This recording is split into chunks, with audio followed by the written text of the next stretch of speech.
Now, before I start this review, I just want to give a big thanks to Maria Monroe. She's the producer of Legacy of Whining. She's the one who came into contact with me asking me to review this for her. Thank you so much for the opportunity. I'm not entirely sure how you found my channel, but I am grateful for the opportunity. So, with that said, let's get started.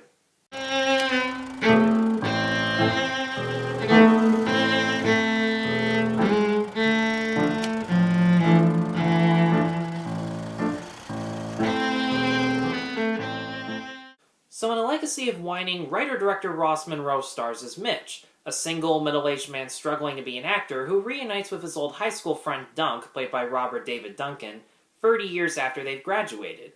And once their initial conversations between the two of them show how different they've become, Dunk decides to take Mitch to this lover's den, we'll just call it that, where the escorts who work there have questionable motivations to say the least. Now, it kind of sounds as if I just described the events that happen in the first act, say the first 30 to 45 minutes. But this movie is only about an hour and 13, so the first half of this movie actually consists of these awkward conversations between Mitch and Dunk about what it's like to be middle-aged, why it might not seem strange for a man to date a woman who is significantly younger than them, or maybe the fact that we appreciate the past as being so memorable even if it probably wasn't, because our current lives just don't have any excitement to it. And there are lines of dialogue that make you question your own thought process on that. And because this is an indie film with a lower budget, it makes sense to focus less on location and more on the characters, who could be having these conversations just about anywhere, in your car or at an apartment, which are good locations to save on budget. And when they get to the Lover's Den, the escorts who work there are so funny just because of how strange their behaviors are. They each have certain personal and political beliefs that clash with Mitch's viewpoint on life, and when they decide to verbally confront him over it, you don't necessarily agree with their methods, but you can at least understand where they're coming from. And then there's a moment where they collectively agree that they're going to teach him a lesson, where it was just so surreal seeing their line delivery and their over-the-top facial expressions that it was hard not to crack up and sometimes even cheer them on. But the thing that really got under my skin in this movie is the main character, Mitch. And I feel awkward saying that because he is played by the writer and director of this movie, Ross Monroe. But I get the feeling that what bothered me was what kind of character he is. He has this really annoying habit of using such articulate words that are so intellectual, words that no one would use in everyday life. And even when Dunk gets annoyed by it and tells him to knock it off, he doesn't listen, and he keeps doing it, and he keeps driving Dunk even more crazy about it. And he may seem naive and innocent at first, but the fact that he refuses to listen to any criticism like that, even if they're trying to be constructive and helpful, just makes him seem close-minded, stubborn, and in denial of the fact that his life is completely empty, whether it's his fault or not. And I understand that he's supposed to be a deliberately annoying character, but I was kind of hoping that he would grow out of it, start talking normally, start listening to other people and taking their advice, and then he would mature more as a character. But he didn't. Throughout the beginning, middle, and end, he's the same character all the way through, and it kind of disappointed me on that level. Robert David Duncan does give a good performance as Dunk. You know what? I'm just going to call him Duncan. I'm getting really sick of calling him that. And if Mitch annoyed you as much as he annoyed me, you're definitely going to root for Duncan every time he swears at him or tells him to knock it off. And I have had moments like that in my life where I would flip out at my own friends every time they made a scene in public that was embarrassing or just flat out stupid.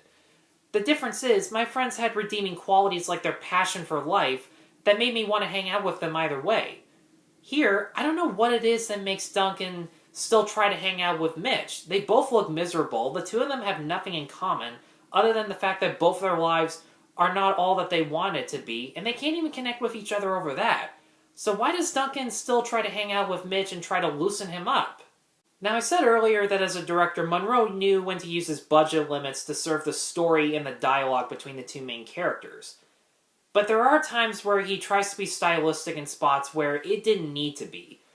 For one, almost every cut in this movie is a dissolve. And sometimes that does get a good joke, like where a character says, "Oh, I'm going to do this," and then it dissolves to later on to show that they've accomplished nothing. But then there are other shots where they start in one angle, and then it dissolves to 2 to 3 seconds later in that exact same setup, and like there's no reason for it whatsoever. There's even these fantasy sequences where Mitch says something, and then it abruptly cuts to him daydreaming a scenario matching what he just said. And even though sometimes these daydreams can get a good laugh, these moments just feel like they're thrown in just to have a joke, and that's it. And without spoiling anything, the ending really didn't make sense to me. It was supposed to have this message about the consequences of living in the past and ignoring your present and future, and it's a good message, I give it that.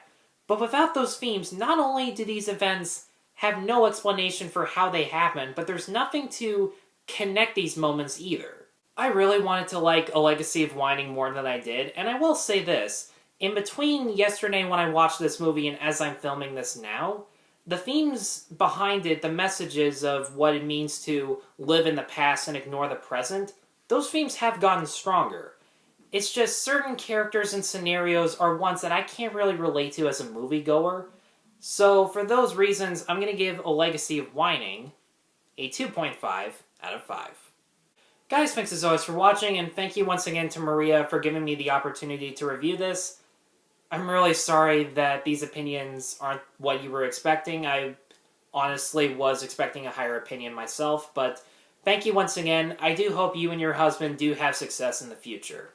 Be sure to like, subscribe, check out my other reviews at NoPerfectMovie.com, and once again, thank you all very much for watching. Take care.